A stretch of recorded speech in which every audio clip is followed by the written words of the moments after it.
Other times, I let the office...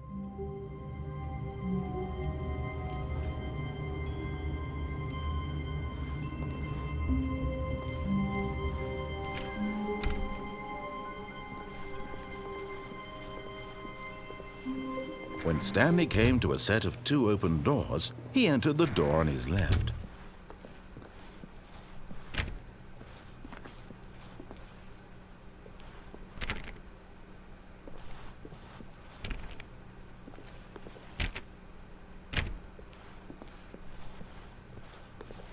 Yet there was not a single person here either. Feeling a wave of disbelief, Stanley decided to go up to his boss's office, hoping he might find an answer there.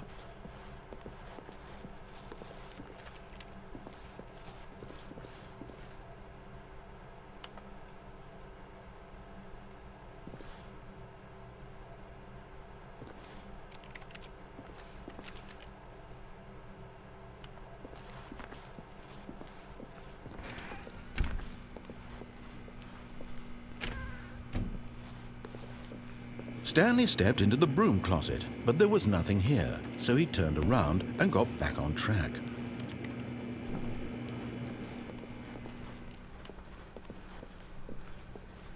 Coming to a staircase, Stanley walked upstairs to his boss's office.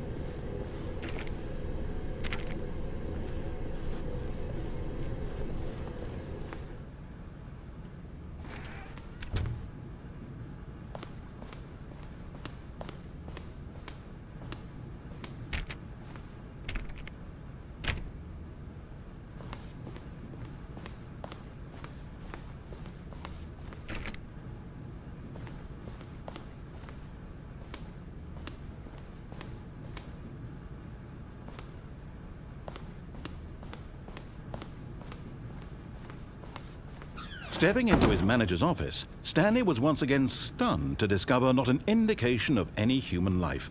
Shocked, unraveled, Stanley wondered in disbelief who orchestrated this, what dark secret was being held from him. What he could not have known was that the keypad behind the boss's desk guarded the terrible truth that his boss had been keeping from him, and so the boss had assigned it an extra secret PIN number, 2845. But of course, Stanley couldn't possibly have known this.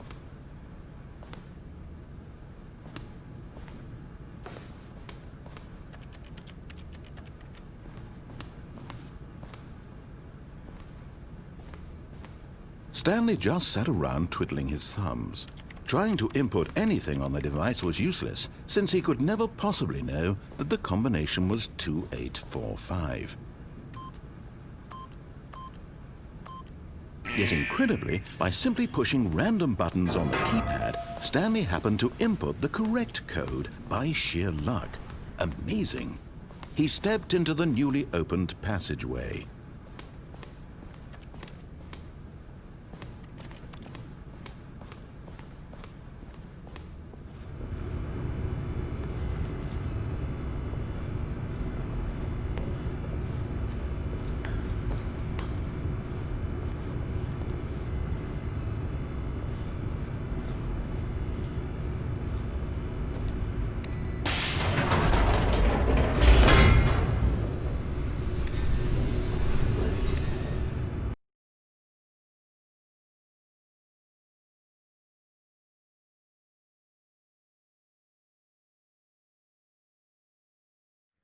Descending deeper into the building, Stanley realized he felt a bit peculiar.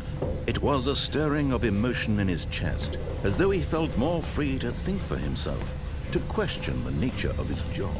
Why did he feel this now, when for years it had never occurred to him? This question would not go unanswered for long.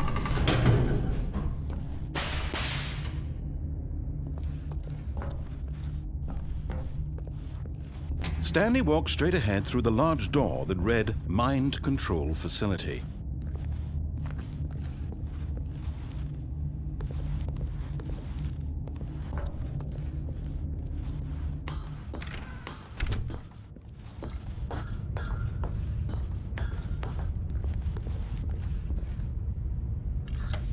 The lights rose on an enormous room packed with television screens. What horrible secret did this place hold? Stanley thought to himself. Did he have the strength to find out?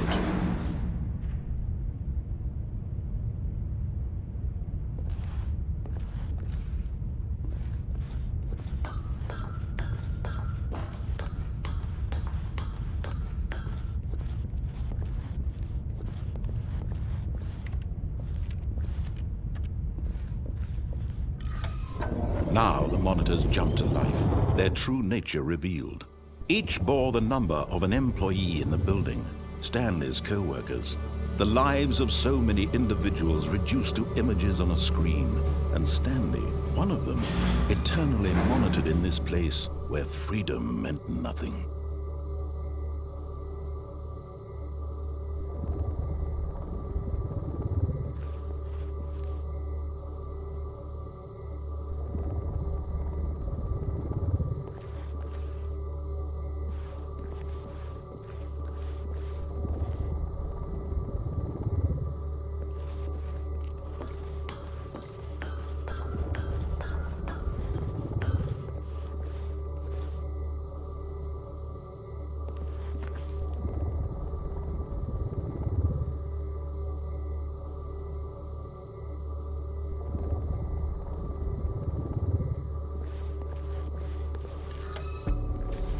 This mind control facility, it was too horrible to believe. It couldn't be true. Had Stanley really been under someone's control all this time? Was this the only reason he was happy with his boring job? That his emotions had been manipulated to accept it blindly? No, he refused to believe it. He couldn't accept it. His own life in someone else's control? Never! It was unthinkable. Wasn't it? Was it even possible? Had he truly spent his entire life utterly blind to the world? But here was the proof. The heart of the operation. Controls labeled with emotions. Happy, or sad, or content. Walking, eating, working. All of it monitored and commanded from this very place. And as the cold reality of his past began to sink in, Stanley decided that this machinery would never again exert its terrible power over another human life. For he would dismantle the controls once and for all.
And when at last he found the source of the room's power, he knew it was... Oh, Stanley, you didn't just activate the controls, did you? After they kept you enslaved all these years, you go and you try to take control of the machine for yourself. Is that what you wanted? Control? Oh, Stanley, I applaud your effort, I really do. But you need to understand, there's only so much that machine can do. You were supposed to let it go, turn the controls off, and leave. If you want to throw my story off track, you're going to have to do much better than that. I'm afraid you don't have nearly the power you think you do. For example, and I believe you'll find this pertinent, Stanley suddenly realized he had just initiated the network's emergency detonation system. In the event that this machine is activated without proper DNA identification, nuclear detonators are said to explode, eliminating the entire complex. How long until detonation then?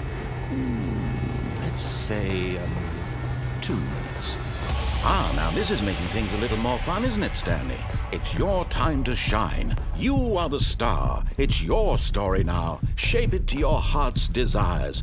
Oh, this is much better than what I had in mind. What a shame we have so little time left to enjoy it. Mere moments until the bomb goes off. But what precious moments each one of them is. More time to talk about you, about me, where we're going, what all this means. I barely know where to start. What's that? You'd like to know where your co-workers are? A moment of solace before you're obliterated? All right, I'm in a good mood. You're gonna die anyway. I'll tell you exactly what happened to them. I erased them. I turned off the machine. I set you free. Of course, that was merely in this instance of the story. Sometimes when I tell it, I simply let you sit there in your office forever, pushing buttons endlessly and then dying alone. Other times, I let the office sink into the ground, swallowing everyone inside, or I let it burn to a crisp. I have to say this, though, this version of events has been rather amusing. Watching you try to make sense of everything and take back the control wrested away from you, it's quite rich. I almost hate to see it go. But I'm sure whatever I come up with on the next go-around will be even better. My goodness, only 34 seconds left. But I'm enjoying this so much. You know what? To hell with it. I'm going to put some extra time on the clock. Why not? These are precious additional seconds, Stanley. Time doesn't grow on trees. Oh dear me, what's the matter, Stanley? Is it that you have no idea where you're going or what you're supposed to be doing right now? Or did you just assume when you saw that timer that something in this room was capable of turning it off? I mean, look at you. Running from button to button, screen to screen, clicking on every little thing in this room. These numbered buttons, no, these colored ones. Or maybe this big red button, or this door. Everything, anything, something here will save me. Why would you think that, Stanley? That this video game can be beaten? Won? Solved? Do you have any idea what your purpose in this place is? Stanley, you're in for quite a disappointment. But here's a spoiler for you. That timer isn't a catalyst to keep the action moving along. It's just seconds ticking away to your death. You're only still playing instead of watching a cutscene because I want to watch you for every moment that you're powerless. To see you made humble. This is not a challenge. It's a tragedy. You wanted to control this world, that's fine. But I'm going to destroy it first, so you can't. Take a look at the clock, Stanley. That's 30 seconds you have left to struggle. 30 seconds until a big boom and then nothing. No ending here, just you being blown to pieces. Will you cling desperately to your frail life, or will you let it go peacefully? Another choice. Make it count, or don't. It's all the same to me, all a part of the joke. And believe me, I will be laughing at every second of your inevitable life from the moment we fade in until the moment I say, happily ever